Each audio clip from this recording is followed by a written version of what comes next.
the team, being shunted and based in Australia for, horrendously long times.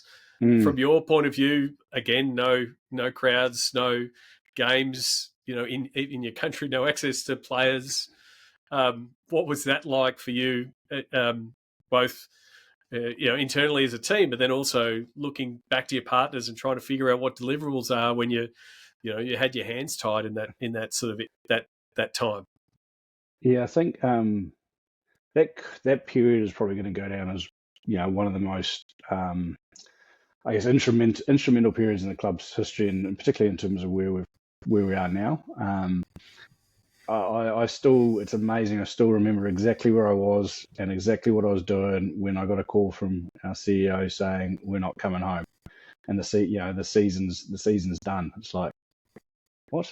And I guess again it comes back. I guess probably a key theme for me is that relationship, right? So we did a piece of work going into the 2020 season with Turnstile. Again, I'm a big data guy in terms of research and numbers and backing things up. And I think what the guys at Turnstile have done in terms of being able to take a research-led approach to evaluating a sponsorship and a fee is excellent. And so we had just done that piece of work, mainly to just look at, we hadn't really done that before. It was like, right, are we in the market? Where do we sit? Are we over? Are we under? What does that look like? And I didn't think it was going to have to be used in the way we did it, but it actually worked out, really well, because as soon as the competition was, put to a halt, and then after that, when we were shifted to Australia to keep the thing alive, we were able to sit down with every single one of our partners and essentially list out every single asset that we had,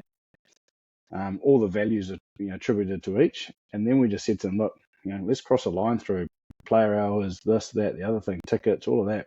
We're not going to deliver that this year. We can't. So actually, rather than you paying us 100%, we've dropped, we've taken 50% of the value of your agreement out. So just pay us 50%, and we'll call that even, and just, bear with us, and we'll just keep updating you as we can. And that sort of approach by, we didn't try to, provide value in other ways, because again, going back to what I was saying before, they'd agreed on certain assets within the agreement. And so for us to then try and even adding digital assets or whatever it might be, we're trying to claw back money that actually we probably had no right to. So it was just a case of keeping it, focusing on the relationship. I honestly, I remember I was sitting in the office for probably a good 2 to 3 days and made a call to every single one of our sponsors and every single one of our corporate hospitality partners over those 2.5, 3 days, to tell them what I knew and just be unbelievable. Like, our whole thing was transparency. This is what we know. This is what we don't know. But as soon as we know anything more, you'll know. And that was the approach we just kept taking throughout. And then we just held on for dear life, basically, and managed to get through it.